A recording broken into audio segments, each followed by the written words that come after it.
Y en base a eso quiero que hoy vayamos a Génesis capítulo 12, vamos a leer del versículo 1 al 3, una porción muy linda. El título de esta prédica, para los que quieren ir anotando o tenerlo ahí, tiene que ver bendecidos para bendecir, ¿no? Una promesa que el Señor nos ha dado. Y acá en Génesis capítulo 12:1 vemos el llamamiento de Abraham, ¿no? El padre de la fe. Abraham dice que fue justo, ¿no? Y por su justicia también fue considerado amigo de Dios, ¿no? Qué privilegio que Dios pueda decir de un humano, de un mortal, es mi amigo. Y no es solamente una cualidad o algo que la tuvo Abraham y no la podemos tener nosotros. Nosotros también podemos ser considerados amigos de Dios, porque Dios ha abierto su corazón y dice, ya no son siervos, porque el siervo no sabe lo que hace su Señor, pero en cambio son amigos porque yo les he dado a conocer todo lo que en mi corazón hay. Y en su corazón late cada una de las personas que aún no le conocen. En su corazón hay un propósito, hay un plan de salvación que Él ya nos lo dio y nos invita a ser parte. Él lo podría haber hecho muy rapidito, la verdad que hubiera sido fácil para Él hacerlo en un abrir y cerrar de ojos, pero decidió tener un plan en el cual vos y yo somos parte. Y eso es lo que queremos ver. Génesis 12 del 1 al 3 dice de esta manera, el Señor le había dicho a Abraham, dice, deja tu patria y a tus parientes y a la familia de tu padre y vete a la tierra que yo te mostraré. Haré de ti una gran nación, te bendeciré y te haré famoso. Serás una bendición para otros. Bendeciré a quienes te bendigan y maldeciré a quienes te traten con desprecio. Todas las familias de la tierra serán benditas por medio de ti. Vemos acá a Dios buscando un hombre de medio de Ur de los Caldeos. No era Jerusalén, no estaban en ese momento todavía, no era el pueblo escogido, estaba sacando de un medio de una nación impía, pero había puesto sus ojos sobre esta familia, ya había empezado a trabajar en el padre de Abraham y decide completar la tarea a través de Abraham, de llamarlo, llevarlo al lugar donde él lo quería llevar y con él formar una nación y a través de él bendecir las naciones de la tierra. Es indispensable entender esta promesa porque esta promesa me parece que es una de las promesas más inclusivas de la Biblia porque a través de una familia Dios presenta el mensaje de salvación para bendecir no solamente a Abraham, no solamente a la nación que iba a formar a través de Abraham, sino bendecir a las naciones de la tierra. Dios había escogido a un hombre tan particular, tan singular como cualquiera de nosotros con su familia, por medio de ellos para bendecir a las naciones de la tierra. Acá en estos 3 versículos figuran 5 veces bendecir, ¿no?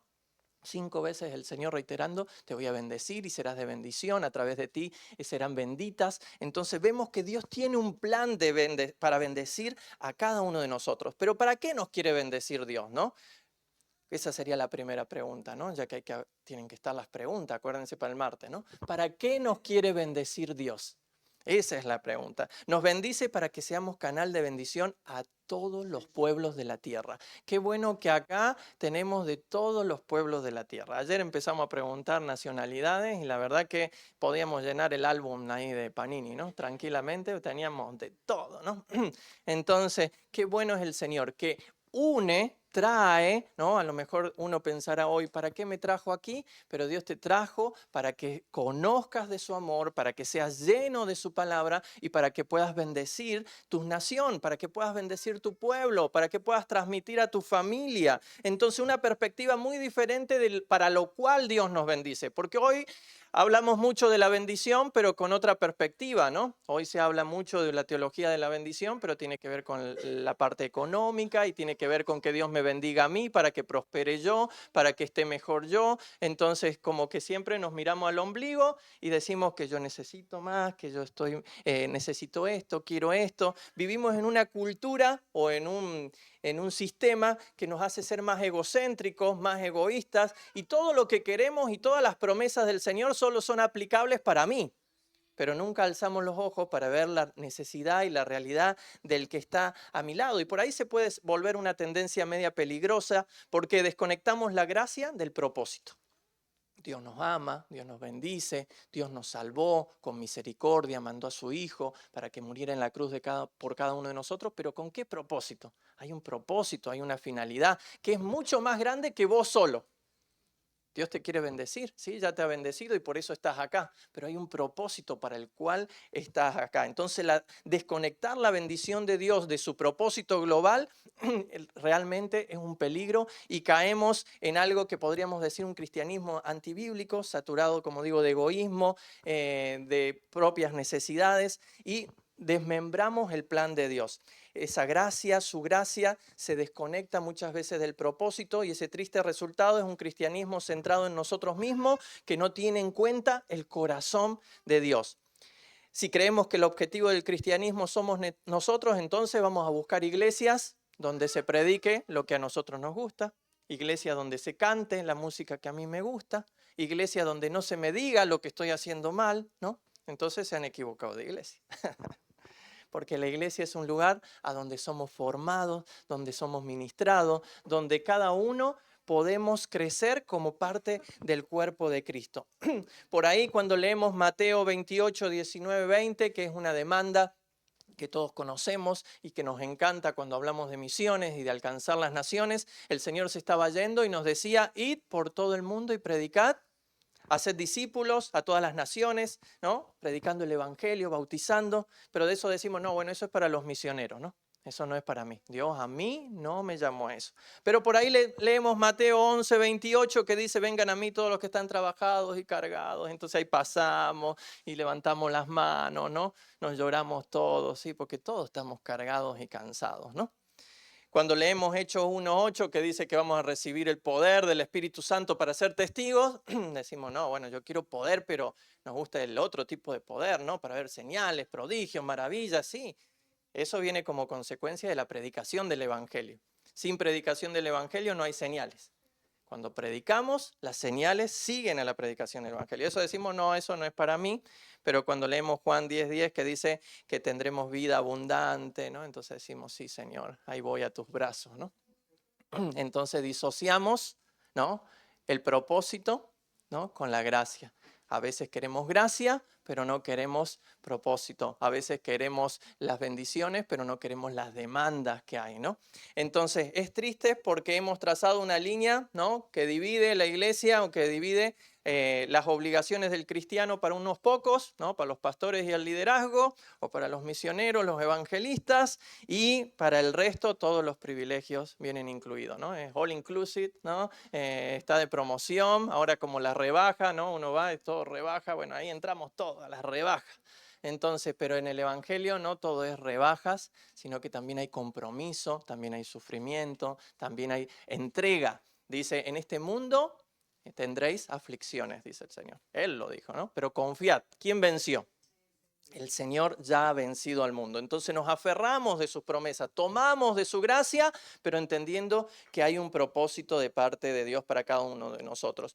Cuando lo que Dios quiere es bendecirte, ¿pero para qué? Para que vos estés bien, para que vos estés lleno, estés contento, para que la cuenta bancaria esté ahí tranquila y vos puedas dormir sin problema. No, te bendeciré para que seas de bendición, una perspectiva distinta de la bendición de Dios y del propósito de Dios para bendecirnos. Primera de Pedro 2:9, me encanta, porque acá habla mucho de lo que somos nosotros. Por ahí hay gente que dice, bueno, yo no sé lo que soy en Dios, no sé cómo, qué piensa Dios de mí. Pero bueno, cuando usted tenga un problema de identidad en su vida cristiana, lea este pasaje, porque acá el Señor mismo nos va diciendo, pero vosotros sois linaje escogido, real sacerdocio, nación santa, pueblo adquirido por Dios.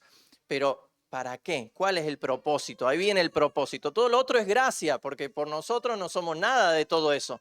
Pero el propósito dice para que anunciéis las virtudes de aquel que os llamó de las tinieblas a su luz admirable. Entonces Dios te hizo su hijo, Dios te redimió, Dios te salvó, Dios te escogió, te sacó de lo vil y menospreciado del mundo y te ha dado un propósito, te ha dado un nombre, te ha hecho su hijo. ¿Pero para qué? ¿Simplemente para ponernos el cartelito acá como algunos que se ponen? No.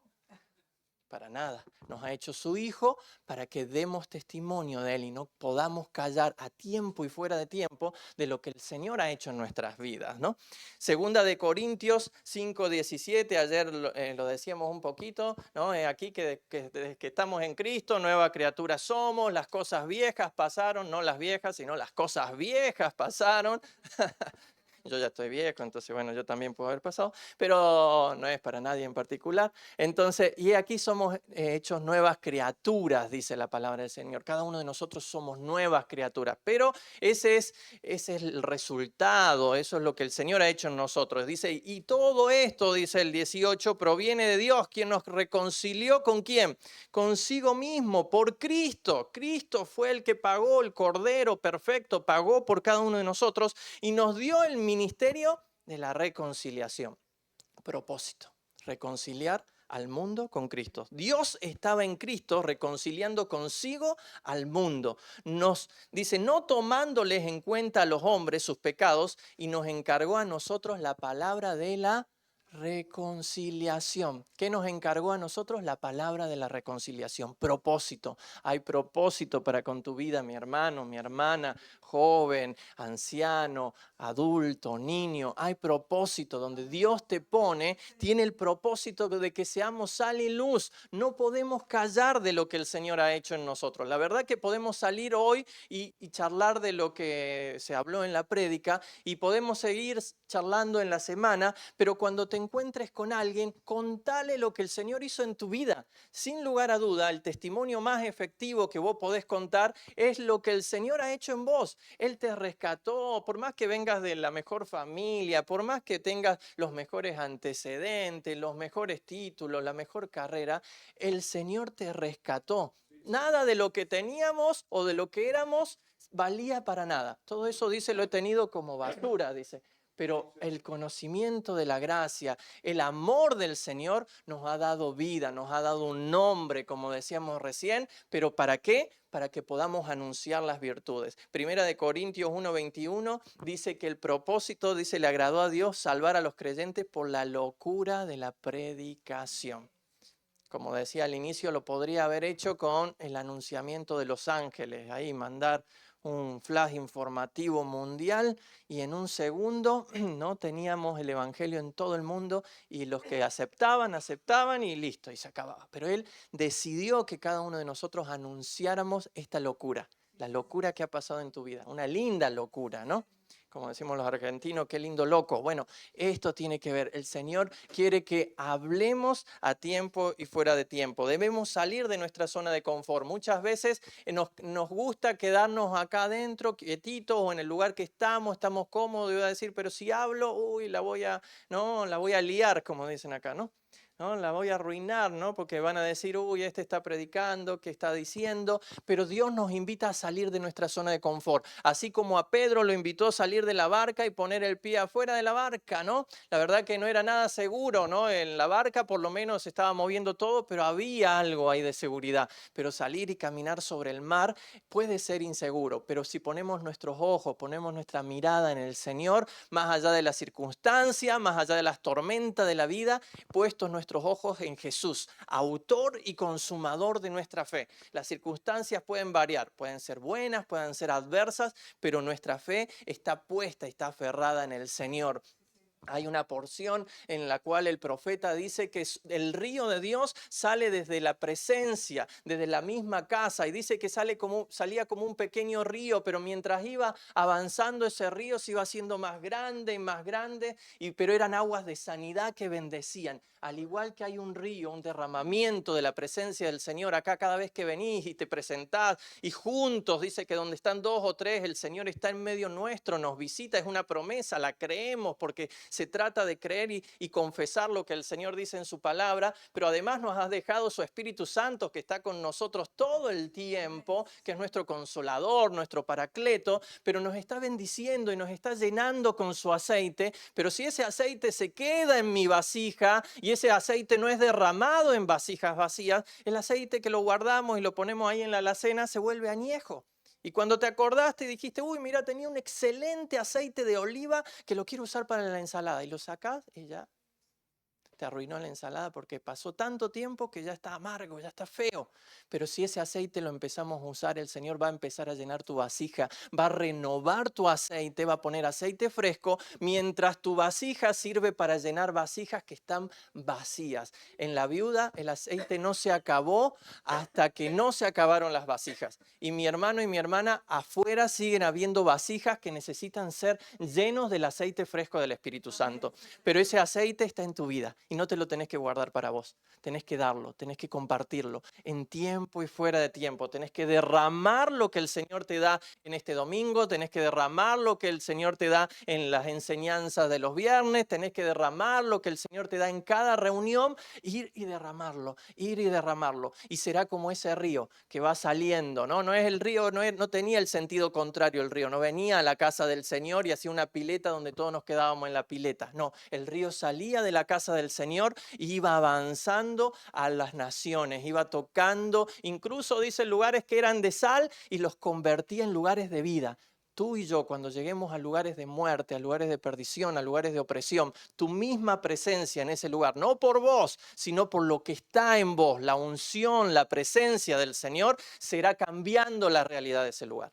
A veces vas a llegar y va a incomodar, y a veces vas a llegar y va a haber caras distintas, pero no te preocupes, porque no es por tu fuerza, no es por tu capacidad, sino que es por su Santo Espíritu derramado en cada uno de nosotros que veremos la gloria de Dios derramada en el lugar a donde Dios nos está poniendo. Salgamos de ese lugar y permitámosle al Señor que nos sorprenda. ¿Cuál es entonces la bendición con la que todas las naciones serían benditas? En pocas palabras, la bendición de Dios es la salvación de las personas, el conocimiento del Hijo de Dios, el conocimiento del plan de redención, ese ministerio que tenemos cada uno de nosotros de predicar más allá a tiempo, fuera de tiempo, con el que te encuentres, con el que Dios te pone al lado en el metro, en el lado del autobús, aquella verdulera que te vende siempre las verduras, aquella persona que cruzás en la calle, incluso aquel mendigo que te pide todos los días en la esquina y vos decís, uy, otra vez, ¿no? ¿Y por qué no habrá ido a trabajar?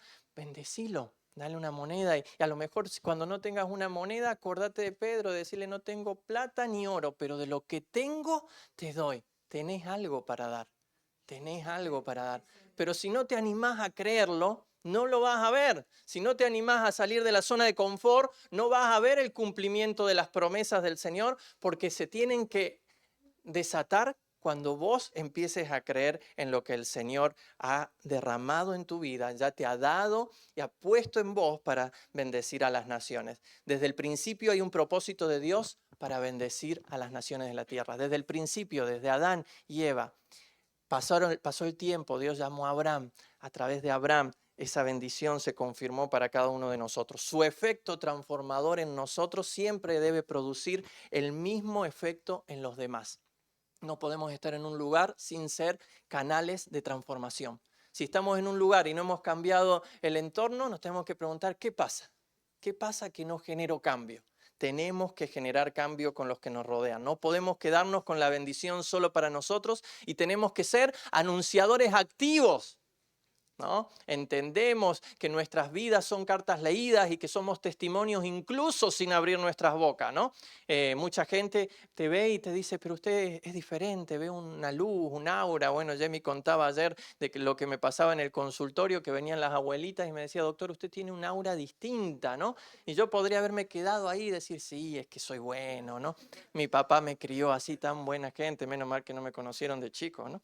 Entonces, que era más travieso. Entonces, pero no se trata de nosotros, es la presencia del Espíritu Santo en nuestras vidas, ¿no? Los otros días entrábamos a un centro comercial y de repente atrás nuestro entró una señora con los niños, ahí agobiada con sus niños, y uno de los nenes volteó, abrió sus ojos y me decía, Jesús, ahí está Jesús. Y yo entonces me agacho y le digo, hola. Y la mamá como que diciendo, ¿qué le pasa a mi hijo, no? Y agarrándole decía, vamos, vamos. Y entonces yo le dije, hola, ¿cómo estás? Y él seguía, pero mamá, es Jesús. Y sin lugar a dudas, la verdad que mi cara no se parece a ninguno de los actores de Jesús, ¿no? Ni al de Chosen, ni a la vida pública de Jesús, ¿no? No creo que tenga esa apariencia, por más que me deje la barba ni nada. Entonces, pero creamos que es Jesús mostrándose a través de tu vida. Es Jesús. Vos sos la revelación, decíamos ayer, de Cristo en medio de esta tierra. Revelá a Cristo en medio del lugar que Dios te ha puesto. Permitile al Señor que se revele a través de tu vida. La declaración de la bendición prometida estaba claramente vinculada con un propósito. Y el propósito es: serás de bendición. Y por medio de ti serán benditas todas las familias de la tierra. Acá tenemos una representación de todas las familias de la tierra. Pero allá afuera tenemos muchas más familias de la tierra que necesitan escuchar el mensaje del Señor. El propósito explícito de Dios al escoger a Abraham fue que él y su familia jugarían un papel clave en el propósito global. Y siempre hablamos del propósito local, ¿no? Entonces, ¿qué tiene que ver? Que Dios te quiere usar acá, pero usándote acá también tenemos que pensar en aquel que está en los confines de la tierra. Estoy acá, a lo mejor Dios todavía no me está llevando a una nación, pero empiezo a orar por una nación. Empiezo a preguntar qué misionero está ahí, oro por ese misionero. Me involucro en la movilización misionera, me involucro en el apoyo a los misioneros. Dios te quiere usar incluso en los confines de la tierra y estar dispuesto a decir: cuando quieras, Señor, llévame, ¿no? A veces eso es difícil, ¿no? Porque ya estamos acá, estamos acomodaditos, ¿no? Ya encontramos un lugar y de repente Dios nos vuelve a cambiar, ¿no? A nosotros, cuando nos estamos sintiendo cómodos, Dios nos cambia de vuelta, ¿no? Entonces, cuando ya sentimos una comodidad, decimos: bueno, ya estamos, ahí viene el cambio. Pero Dios te quiere usar. Mateo 10:8, Jesús terminaba después de un tiempo de haber caminado con un grupo de personas, de decir: bueno, estos van a ser mis discípulos, y en medio de ese llamamiento y de esa confirmación les dice: de gracias recibiste, dad de gracias. ¿Qué le estaba diciendo? Lo que yo les enseñé, lo que les hablé, lo que escucharon, ¿no? Después los mandó, ¿no? De 2 en 2, de 3 en 3, en grupos, ¿no? Hagan, ¿no? Qué ejemplo maravilloso el de Jesús, porque primero les enseñó con sus ejemplos, después los supervisó y después les dijo: bueno, muchachos, ahora les toca a ustedes, ¿no? Vayan y cumplan la tarea. De gracia recibiste, dad de gracia. Has recibido de gracia un montón. No creo que ninguno de los que estemos acá pueda decir: yo la verdad que no recibí, yo la verdad que estoy aislado acá, sino que cada uno de nosotros hemos recibido y tenemos que dar. En el mismo versículo dice: vayan y sanen enfermos, limpien leprosos, resuciten muertos, echan fuera demonios. Todo eso viene como resultado de la predicación del Evangelio. Hay poder en el nombre de Cristo. Hay poder en el nombre de Cristo. No es mi poder, no es mi fuerza, no es mi conocimiento, es en el nombre de Cristo. Santiago, que ustedes están estudiando, por cierto, Santiago capítulo 2, del 14 al 17, dice: hermanos míos, ¿de qué le sirve a uno alegar que tiene fe si no tiene obras? ¿Acaso podrá salvarlo esa fe? Supongamos que un hermano o una hermana no tiene con qué vestirse y carece del alimento diario, y uno de ustedes le dice: que te vaya bien, abrigate y come hasta saciarte. Claro, no sé con qué, ¿no? Pero no le da lo necesario para el cuerpo. ¿De qué servirá eso? Así también la fe por sí sola, si no tiene obra, está muerta. Un evangelio, pero aplicado, ¿no? Una fe, pero también acompañada de obras, una fe acompañada de ejemplos, de cosas que puedan ser tangibles. La gente necesita escuchar de Jesús, pero si tiene el estómago vacío, no le va a permitir escuchar a Jesús. La gente necesita escuchar a Jesús, pero si está pasando frío, no tiene un techo, va a ser imposible. Entonces, que Dios nos ayude a ser canales de bendición para esas personas, para a través de esos actos de fe podamos ser canales de bendición, a través de esas obras poder bendecir. Yo digo que la fe sola puede ser simplemente, ¿no? Que hablamos y decimos, y mucha teología, pero no baja, no es tangible. Las obras solas se vuelven solo asistencialismo, ¿no? O como pueden hacer muchas ONG, puede ser algo similar. Pero cuando ponemos fe con obras, estamos hablando de un evangelio transformador. Y eso es lo que quiere el Señor que hagamos, ¿no? Santiago es una hermosa carta donde pone en práctica la fe cristiana y la lleva de una manera muy hermosa, que ustedes seguramente lo están estudiando, así que sigan poniendo en práctica esa fe. ¿Qué efecto está logrando en nosotros su palabra? Esa es otra pregunta. ¿Qué estamos haciendo por los demás?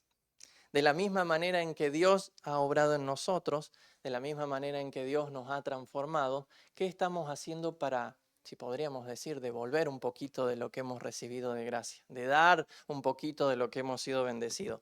Nosotros somos seres tripartitos, ¿no? Un espíritu que tiene un alma y que habita en un cuerpo. Entonces la gente también necesita ser tocada en las tres áreas, porque cuando solo ministramos un área, nos queda como una mesa con una pata chueca, ¿no? Necesitamos poder ministrar cada una de estas áreas y los corazones de las personas. En el área espiritual nosotros hemos recibido salvación, tenemos que llevar salvación, tenemos que transmitir ese soplo de vida en ese espíritu muerto que está en cada una de las personas. Cada una de las personas necesitan ser vivificados en su espíritu, pero por el poder del Señor. Jesús empezó su ministerio aquí en la tierra diciendo: el reino de los cielos se ha acercado. Y vos y yo somos el reino de los cielos aquí en medio de esta sociedad. Entonces tenemos que transmitir vida, poder llevarles a ellos al conocimiento de la verdad, poder darles a entender que lo que están necesitando muchas veces no tiene que ver ni con nada físico ni con nada emocional, sino que la necesidad puntual que tiene hoy la gente tiene que ver con un espíritu renovado, vivificado y encontrado con el Señor. Hemos sido creados hay un hueco que tiene la medida perfecta que solamente la llena Jesús. Entonces, eso nos hace entender que hemos sido creados por el Señor. Para el que tiene dudas de quién fue nuestro creador, el único que llena y satisface nuestra vida, nuestras emociones, nuestra alma y todo nuestro ser es nuestro Señor Jesucristo. El área del alma, también nuestras emociones, ¿no? Nuestros deseos, tiene que ser saciada también. Muchas veces la gente viene al consultorio y por ahí tiene más problemas del alma que problemas físicos, los somatiza, ¿no? Pero todo eso viene por una necesidad almática. Pero el único que puede satisfacer no son los ansiolíticos, los antidepresivos, ¿no? Que sin lugar a duda a veces pueden ayudar temporalmente, pero el único que puede satisfacer y resolver los problemas del alma es el Señor Jesucristo. Él va a sanar, Él va a libertar, Él está aquí para sanarte. Así como orábamos al inicio, Dios puede traer sanidad en tu cuerpo, físico, mental, emocional, espiritual, pero tenemos que ver a la gente con esa necesidad y tenemos que ir a satisfacer. Y también las necesidades físicas, como leíamos recién en Santiago, ¿no? Si hay necesidades físicas, poder suplir. Vos y yo hemos sido bendecidos para bendecir. Seguramente habrá un pan más, seguramente habrá una ropa más, seguramente habrá algo con el cual podamos generar un factor de cambio. Proverbios 19:17 dice: si ayudas al pobre, le prestas al Señor y Él te pagará. El Señor no es deudor de nadie, mi hermano y mi hermana. Él te pagará. Y Mateo 25:34-40 es una historia muy hermosa, donde dice: entonces el rey dirá a los que están a su derecha: vengan ustedes que son benditos de mi Padre, hereden el reino preparado para ustedes desde la creación del mundo. Pues tuve hambre y me alimentaron, tuve sed y me dieron de beber, fui extranjero y me invitaron a su hogar, estuve desnudo y me dieron ropa. Estuve enfermo y me cuidaron, estuve en prisión y me visitaron. Entonces esas personas justas responderán: Señor, ¿en qué momento te vimos con hambre y te alimentamos? ¿O con sed y te dimos algo de beber? ¿O te vimos como extranjero y te brindamos hospitalidad? ¿O te vimos desnudo y te dimos ropa? ¿O te vimos enfermos o en prisión y te visitamos? Y el rey le dirá: les digo la verdad, cuando hicieron alguna de estas cosas al más insignificante de estos, mis hermanos, me lo hicieron a mí. Cada cosa que hacemos, lo hacemos como para el Señor. Eso tiene que cambiar nuestra perspectiva, porque por ahí decimos: uy, otra vez ¿no? Otra vez tengo que escucharlo a este. Otra vez tengo que darle una monedita a este. Otra vez, ¿no? Y otra vez. Pero cuando entendemos que el Señor también podría decir otra vez, pero su gran amor, ¿no? Nos sigue abrazando, su gran amor nos sigue esperando, su misericordia nos sigue alcanzando. Entonces eso tiene que hacernos mover en fe y movernos en compasión, como la compasión que tuvo el Señor al ver las personas como ovejas sin pastor, y tuvo compasión de ellos y los llamó, les habló, les enseñó y después les dijo a sus discípulos: darle de comer. Y bueno, y no había nada. pero con tan solo esos panes y esos peces el Señor pudo alimentar a la multitud. A lo mejor vos me decís, yo no tengo nada. No tengo estudio, no tengo capacidad, no tengo la capacidad de expresarme, pero no se trata de tu capacidad, se trata de tu disposición. Y cuando pones tu disposición en las manos del Señor, más allá que sean 2 peces, 5 panes y que piensas que no es nada, lo pones en las manos del Señor y el Señor puede multiplicar lo que tenés en vos, hacer crecer tu gracia, hacer crecer tu conocimiento para poder transmitir el mensaje del Señor a los demás. Hechos 20:35, si quieren ir pasando los chicos, así me van ayudando. Hechos 20:35 dice, deben recordar las palabras del Señor Jesús. Hay más bendición en dar que en recibir. A veces nos gusta recibir, no nos gusta dar, pero el Señor dice, hay más bendición en dar que recibir.